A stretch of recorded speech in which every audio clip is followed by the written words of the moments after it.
дојдете кај мене, сите изморени и обременети. Јас ќе ве успокојам. Земете го мојот јарем на себе и поучете се од мене, бидејќи сум кроток и смирен по срце. И ќе ги најдете, и ќе најдете спокојство за душите ваши. Зашто јаремот мој е благ и бремето мое е лесно. Ова се Исусовите зборови кои што се наоѓаат во Евангелието според Матеј 11 глава. Од 26 до 30 стих. Значи тоа се стихови кои што верувам дека на прво слушање, на прво читање нас ти звучат исклучително примамливо. Зашто на еден или на друг начин сите ние низ нашиот живот имаме нешто кое што Исус апелира и не повикува да му го дадеме, а тоа е тој животен замор кој што го носиме, значи без разлика на нашите години, и тоа е секако тоа се бремиња, тоа се товари кои што ги носиме. И јас не сум голем јасновидец или пророк, ама знам дека секој ден од нас во дадени моменти на животот доживува тежина, доживува бреме.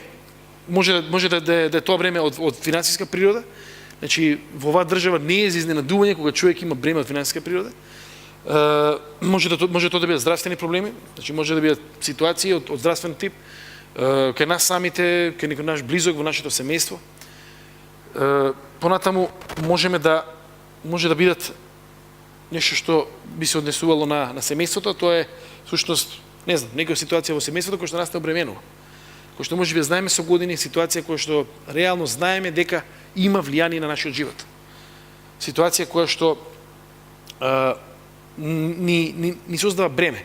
И мислам дека ако имаш бреме, си го знаеш твоето бреме, овие Исусови зборови звучат исклучително свежо, исклучително примамливо.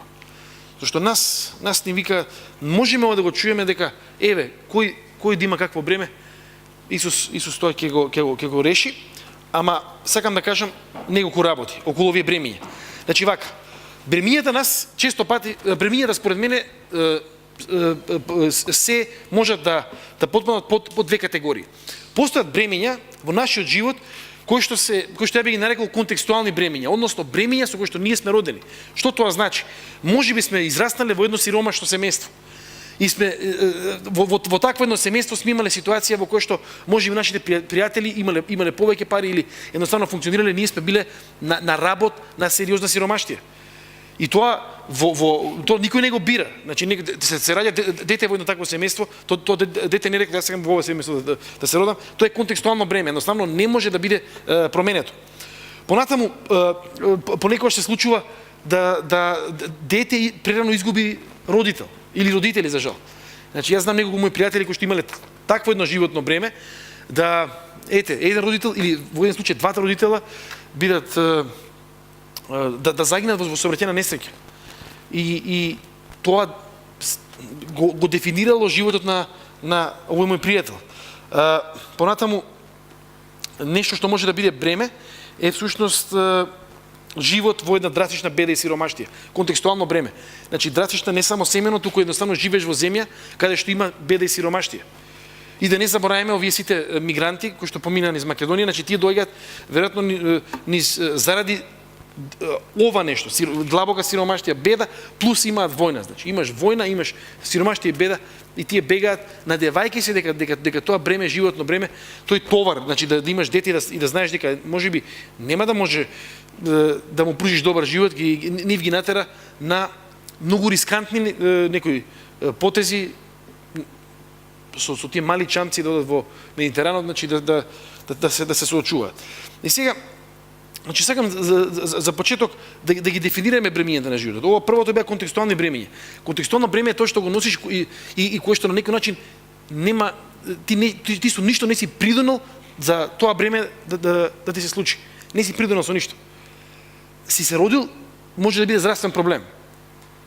И еве, пак ќе се потсетиме, Ник Вујичич дојде тука, тој е роден без раци и без нозе. Значи тој никој кој е крив? Никој не е крив, мислам. Едноставно тоа е тоа. Така се родил. Дека мајка ми се чуваше, татко ми се чуваше. Мајка ми плюс вика медицинско лице. Едноставно се родил без раце и без нозе. Тоа му бил контекстот и тоа му било едно бреме кој што тој од бреме го понатаму претворил во тоа да биде прво благослов за него, значи да биде нешто добро за него и да биде добро за нас другите. И беше супер. 6000 луѓе го видоа Ник Вујичич тука во Скопје и беа инспирирани од него. Ама сакам и на втора категорија. Значи кога се првите контекстуални бремиња, втората категорија би била бремиња кои што ние самите си ги наметнуваме.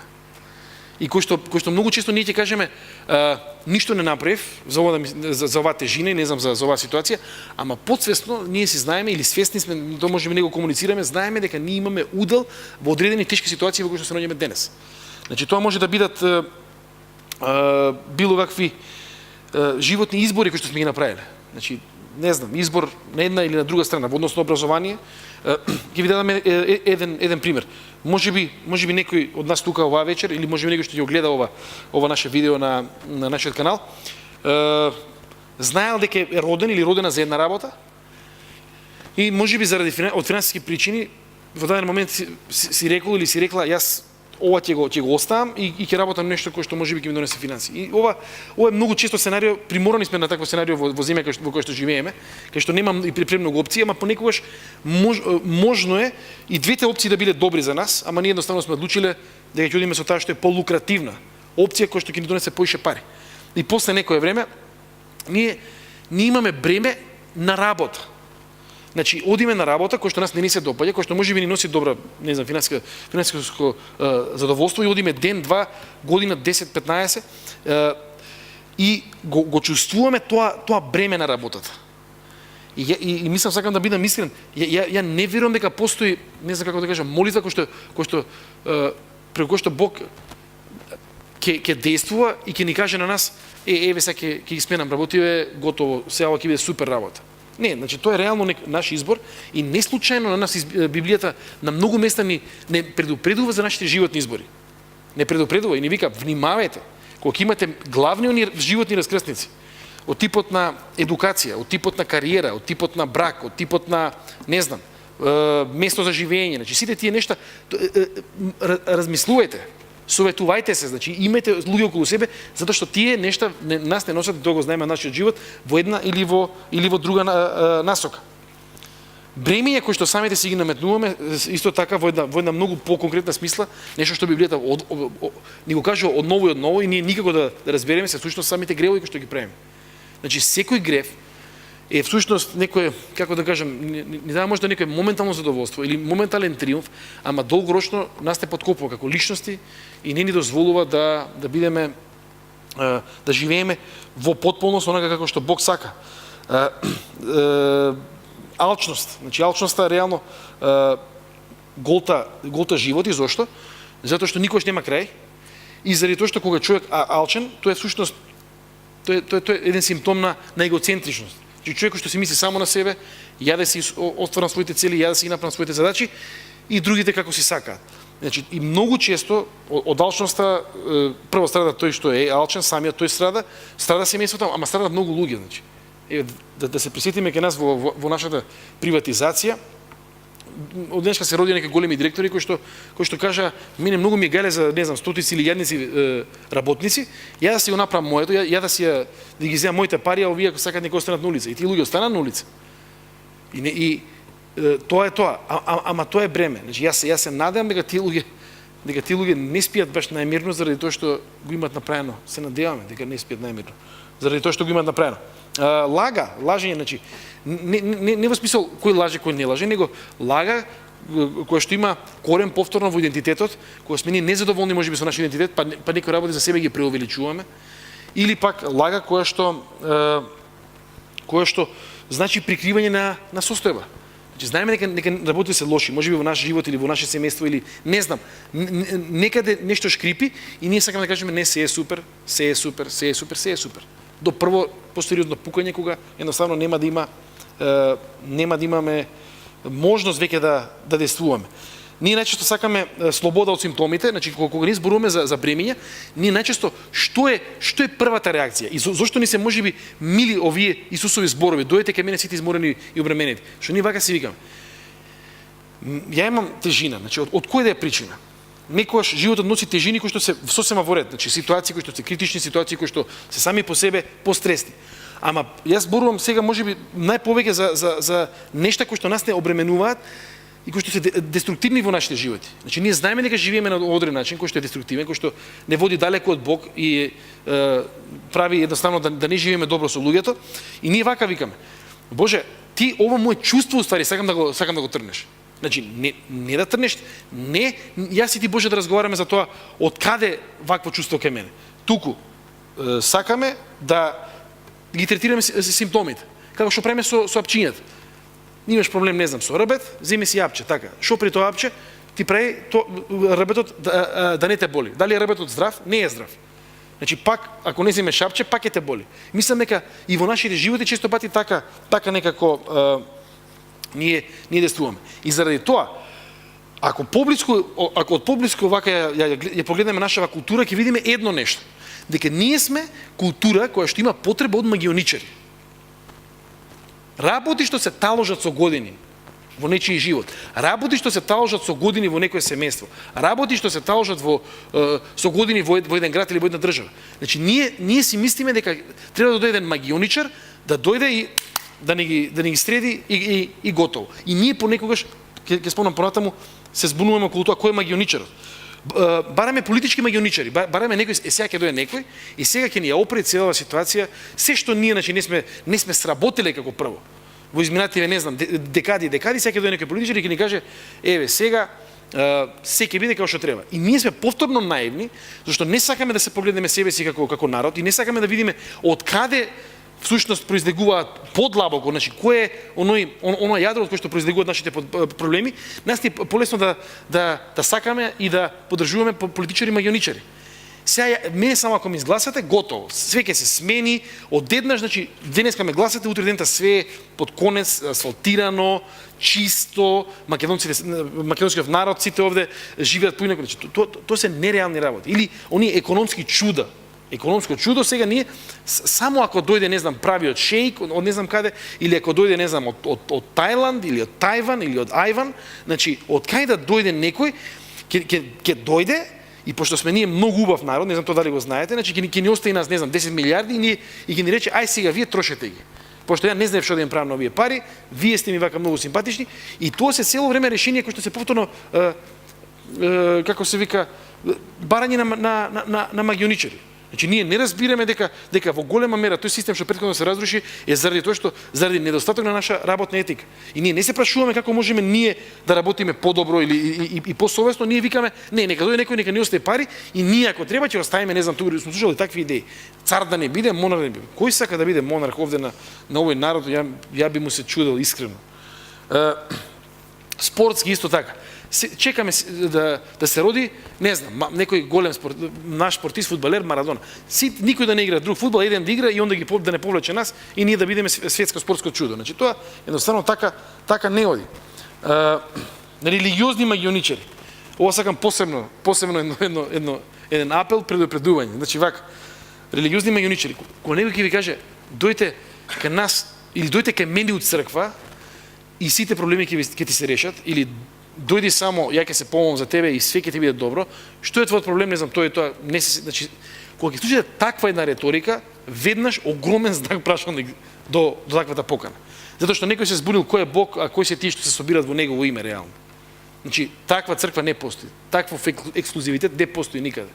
И многу луѓе за жал имаат, како да кажам, имаат доживеле разочарување всушност во Бога заради тоа што имаат такви некои ветувања. Сега имав прилика да се запознам со една жена, не е во можност да имаат деца со својот сопруг, некој кажал: дојдете само кај мене, све ќе биде како што треба. Мислам, тоа е играње играчки со некои најсуптилни, најинтимни моменти, и тоа е играње повторно со таа една човечка судбина, ако можам така да кажам. Човечка судбина која што не никој не би смел да се игра. Никој не би смел да се игра. Здраво.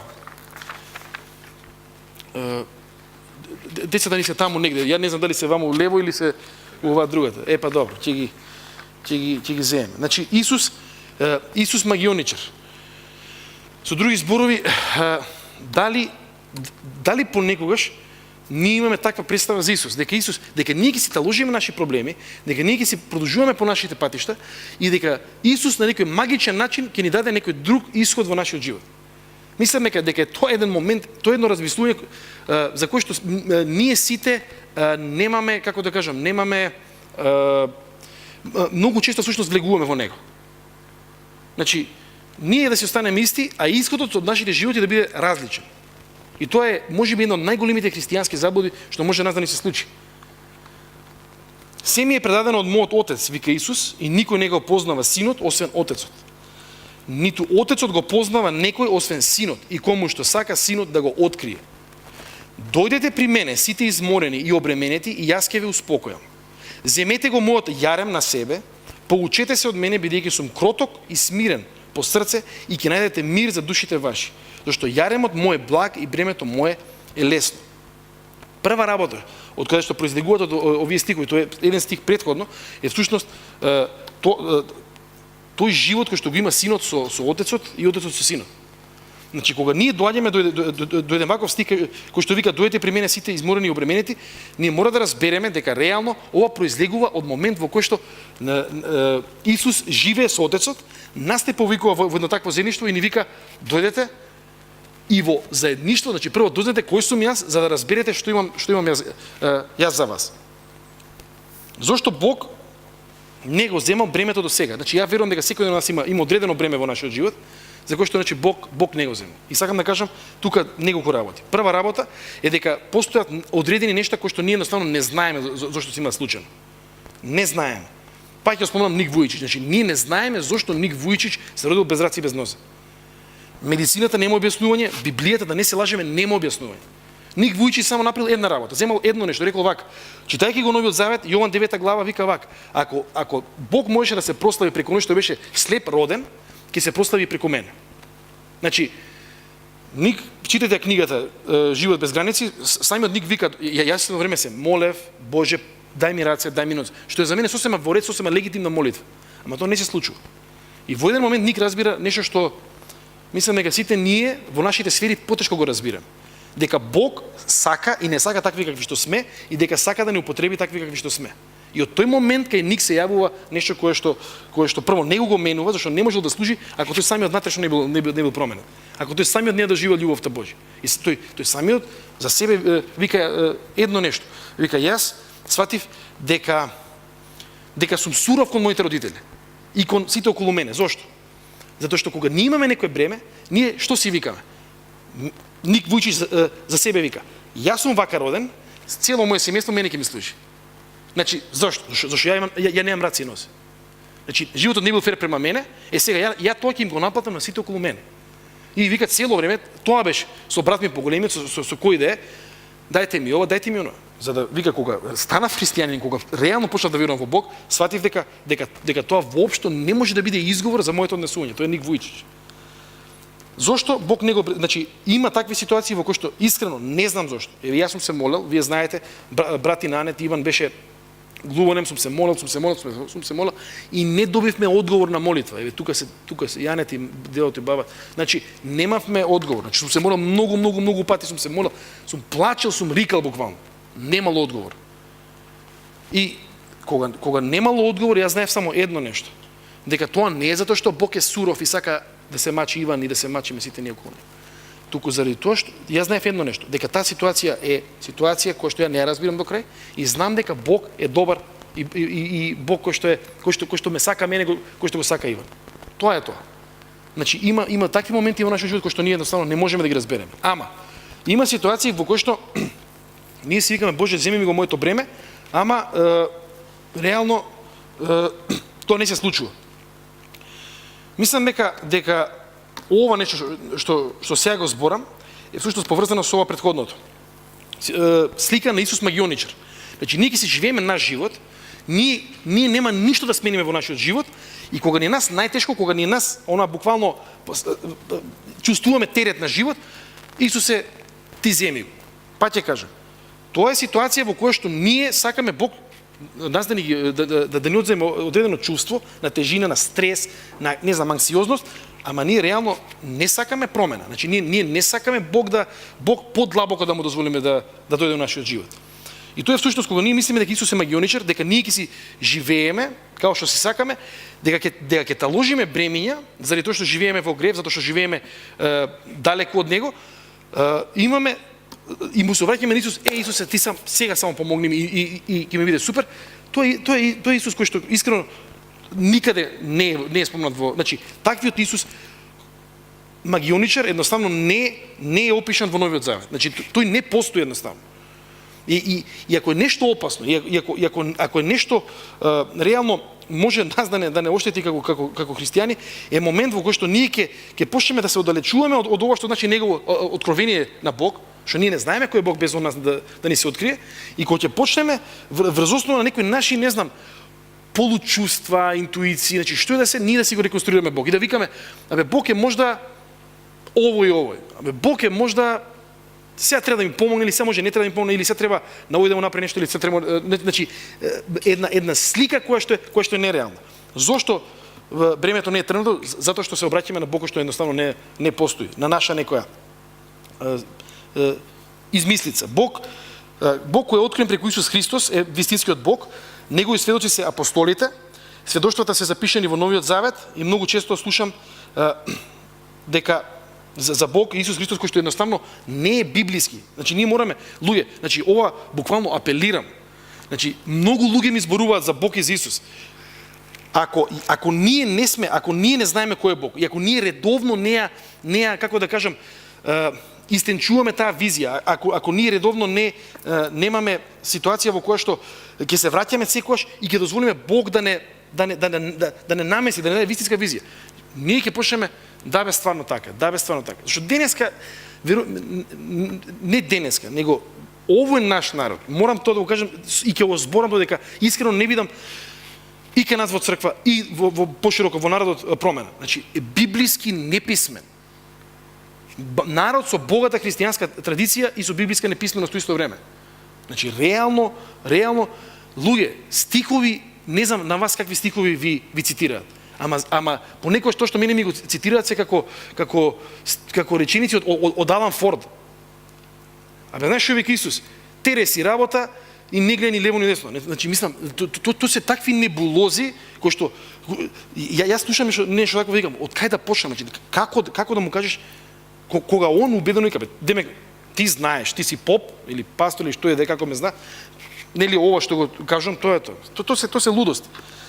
И заради тоа таквите измислени богови поготово се, како да кажам, поготово се неподобни за македонците. Знаете зашто? Зашто сме ние мајстори да имаме отсуство на самокритика. Да кажеме, овие нешта мене ме доведоа у ситуација во која што сум сега. И ние викаме, јас сум супер, и сега кога мене Бог стварно ми треба, не го нема. Толку.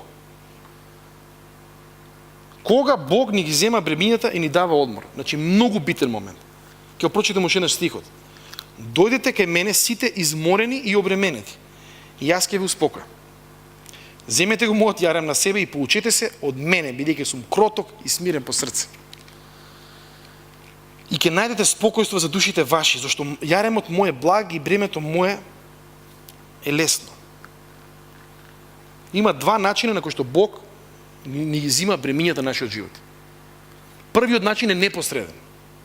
Непосреден начин, кога Бог зима бреме, е следниот. Кога ние живееме со Него и кога ние се молиме, значи кога имаме сами молитва. Значи зборувам сега за индивидуална молитва. Молитва за која што Исус вика, оди во твојата тајна соба и барај го твојот Отец. И твојот Отец е таму и те гледа. Значи нема потреба било каде тоа да го пред, значи имаш едно место, едно катче, таму дојди. Јас ќе ви кажам едно нешто. Ова е мој лично сведоштво. Можеби најголемиот дел од бремињата, можеби најголемиот дел од тоа што Бог го прави во мојот живот е всушност кога сум јас во мојата тајна соба. Значи кога сум на коленици, кога кречам пред Него и кога викам, Боже, знаеш што? Тука сум, грешен сум и слаб сум и Бог има многу нешто што да ми каже. Ако никош не си се молел во живот, а тука мислам дека луѓе што ги гледам пред мене оваа вечер, верувам дека се молим. Значи, ако човек можеби, еве да се обратам на никој што ќе гледа тоа видео, ако никош не си гледа, ако никош не си се помолил во твојот живот, можеби ова што сега го зборувам ќе ти изгледа како нешто, како научна фантастика. Ама сакам да те предизвикам во едно нешто.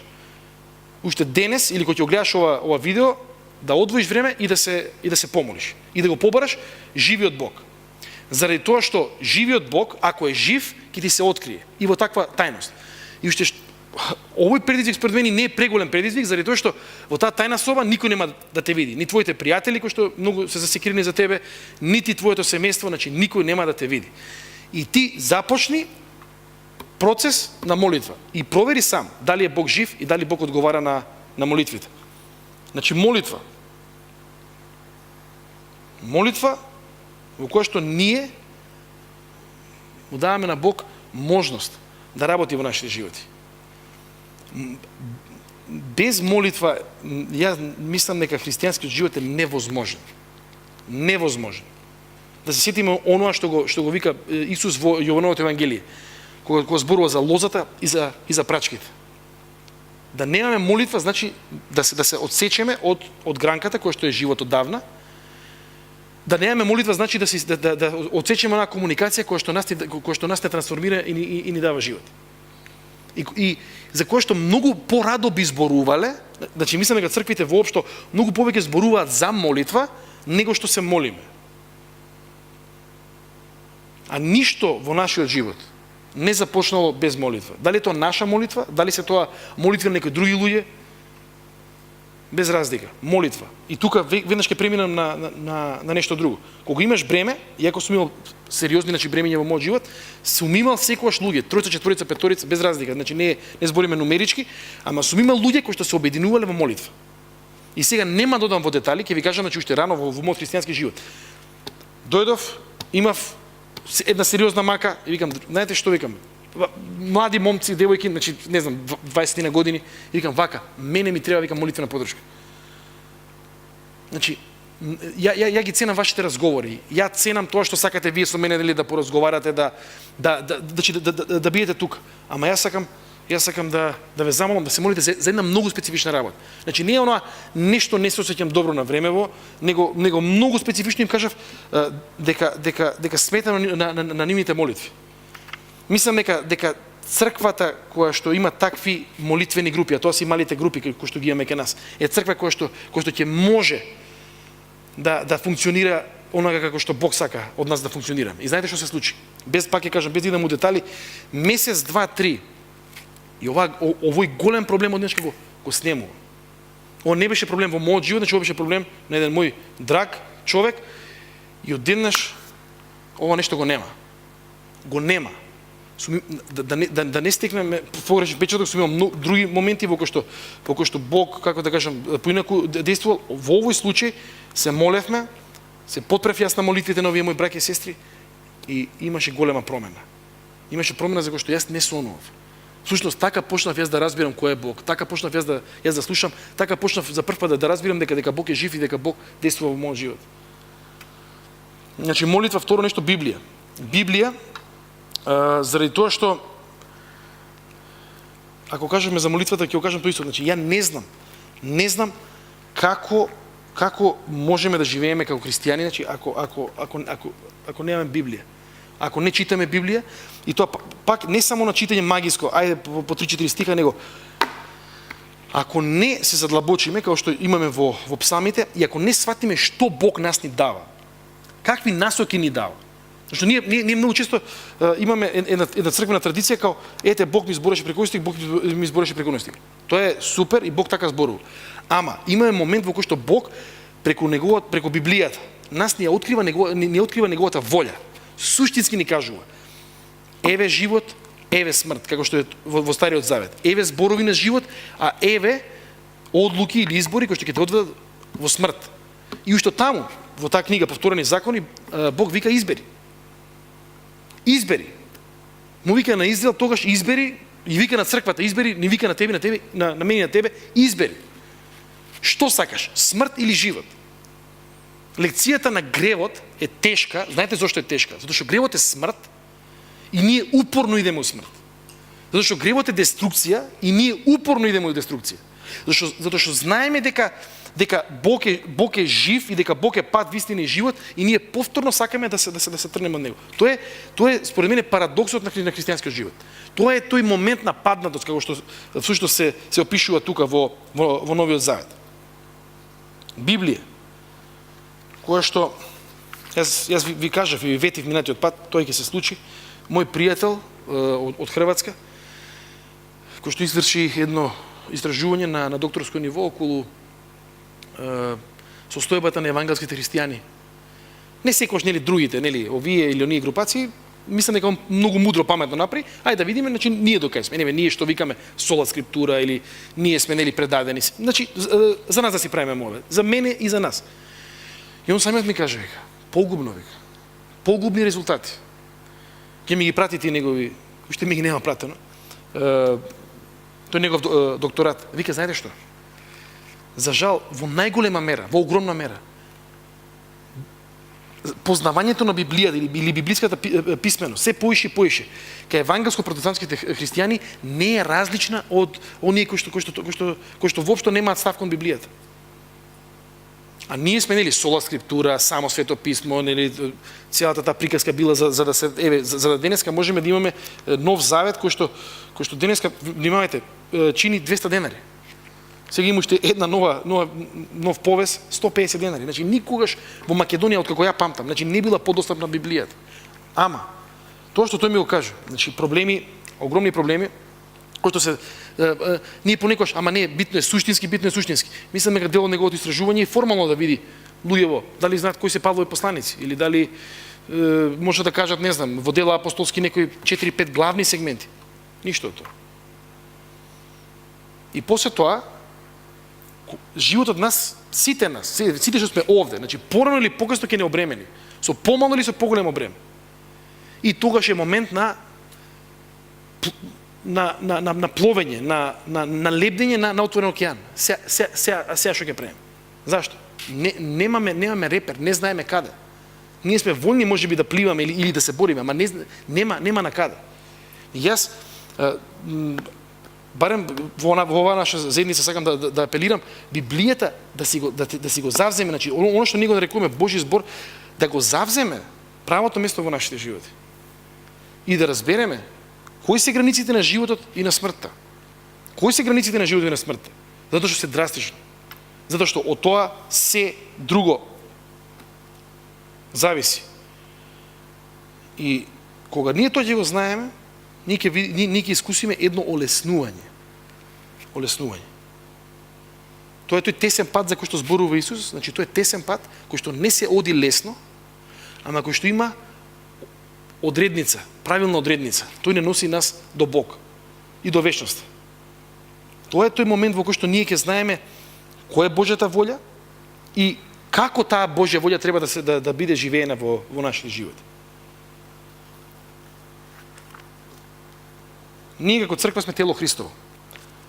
Телото Христово, по самиот свој назив, мислам дека и на човек кој што можеби никогаш тој назив го нема слушнато, ќе му каже едно нешто, ќе му укаже, а тоа е следно, дека кој да се нарекува тело Христово или христијанин, на еден или на друг начин има мандат да продолжи Христовата работа во овој свет. Јас и ти имаме мандат да продолжиме Христовата работа во овој свет. И во тој мандат има едно нешто кое што е суштински, кое што е клучно. Галатјаните 6 глава. Слушнете добро. Поднесувајте го товарот еден на друг и со тоа исполнувајте го законот Христов.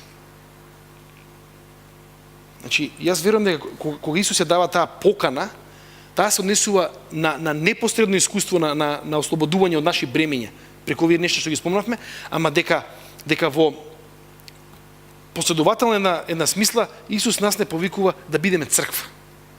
Во вистинска смисла на зборот да го наследуваме него. Да бидеш христијанин значи да носиш бремења, да носиш товар. И мислам дека секоја црква си има свој товар. Секој човек има свој товар. Секој семејство има свој товар. И сите ние си ги знаеме нашите товари Ама овој стих ги опоменува егоцентричните галатјани, кои што си мислеа вака. Ние да видиме само законот како ќе го исполнуваме, другото си е наша работа. Моја работа, не ни наш, моја работа. Ја ќе се терам после, ја си знам после што да правам во живот. Ја да сум спасен, да сум сигурен дека сум спасен, ја да знам дека Духот Свети го имам, другото нешто едноставно не ме интересира. И Павле неслучајно вика во оној сегмент каде што зборува за Светиот Дух, дека клучен знак, клучно однесување на црквата, клучен квалитет на црквата е всушност носење на товарот едни на други. И јас сакам оваа вечер ние сите да се погледнеме вака сите тука заедно и да кажеме една молитва, да кажеме Боже, те молам, наспроти бремињата што јас си ги носам, дај ми можност, отвори ми ги моите очи да ги согледам бремињата на другите, да го согледам товарот на другите. Затоа што верувам дека во таа динамика на љубовта во црквата, љубовта во телото Христово, кога ние сите си ги носиме нашите бремиња, сечии товари, сечие бреме е полесно. Дека никој не е сам. Дека никој не е оставен, дека никој едноставно не е далеку, освен ако тоа не го направи според некоја своја одлука. Тоа е црквата. И јас сакам во однос на ова да поставам прашање за сите нас. Дали имаме ние навик да прашаме некого од црквата? Значи не мора секој да прашува, ама барем некого да праша. Како можам да се молам за тебе? Сериозно молитва. Знаете што ќе ви кажам? Да имаш некој што се моли за тебе е можеби најголемиот дар и најголемиот благослов кој што некој може да ти го даде во неговиот живот. И кога ние сакаме да го примеме тој дар и тој благослов, верувам дека Бог не повикува оваа вечер да бидеме со отворени очи и да се погледнеме и да барем некого праша како можам да се молам за тебе. Пред 25 години мене 3/4 ме праша како ние можеме да се молиме за тебе. И од тоа произлезе еден огромен одговор на молитва кој што за мене беше формативен во мојот христијански живот. Друго, да не бидеме само на духовни, ја ќе се молам, нели, затоа што Јаков апостолот вика, вие кои што се супер духовни и кои што све решавате со молитва, ако вие видите некој што страда реално, некој што можеби нема, кој што страда финансиски или страда здравствено, и све решавате со молитва, да го парафразирам Јаков, нема да мисли дека Бог е луд. И дека ќе купи тие ефтини зборови, во смисол ти имаш потреба, не знам, можеби финансиска потреба, и јас можеби можам тоа да ти го дам, не, ја ќе се молам за тебе. Значи тоа се играње на играчки на некој човечки ниво, како што ние не сме повикани. Ама повторно, добро е ние да почнеме основна култура да градиме во оваа наша црква. Да уште поблиски да бидеме и да бидеме луѓе кои што сме спремни да се молиме. Да почнеме од молитва и да бидеме отворени да помагаме на сите други начини на кои што треба да помагаме. Јас искрено ќе кажам една работа. Јас како пастор, значи мислам дека доволно знам како функционира црквата, како може би сите вие функционирате. Ама црквата не е пастороцентрична организација. Сите ние треба да бидеме дел од таа црква и сите ние треба да имаме увид барем во нечiji живот и да носиме нечие бреме.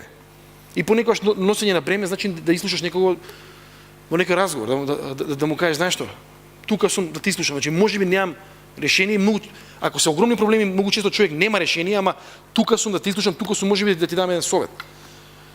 Тука сум, нешто што е многу значено, за да ти покажам дека не си сам. И дека не си сама. И дека каква и да битка биеш. Јас сум со тебе, дека црквата е со тебе.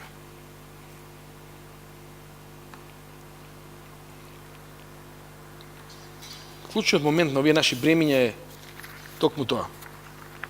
Не да го прифатиме, не ваквите стихови да ги прифатиме, Исусе, земи ми го бремето, фала ти пуно, сега не остатив малце топлина околу срцето, туку ова нешто кое што Исус ни го дава како предизвик, се однесува на нешто што е најважно. Живот со Бога. Дали реално ние живееме со Бога? Дали ти живееш со Бога? И второ нешто, дали ние живееме како црква? Дали ние носиме товари едни на други и дали ние сакаме да бидеме оние кои што ќе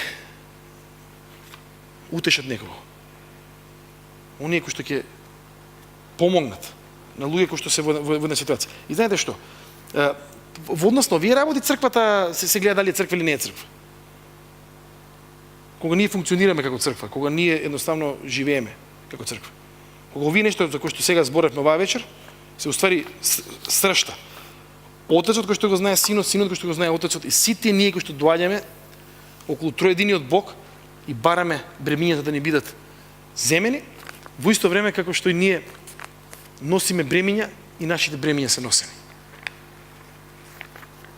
Амин.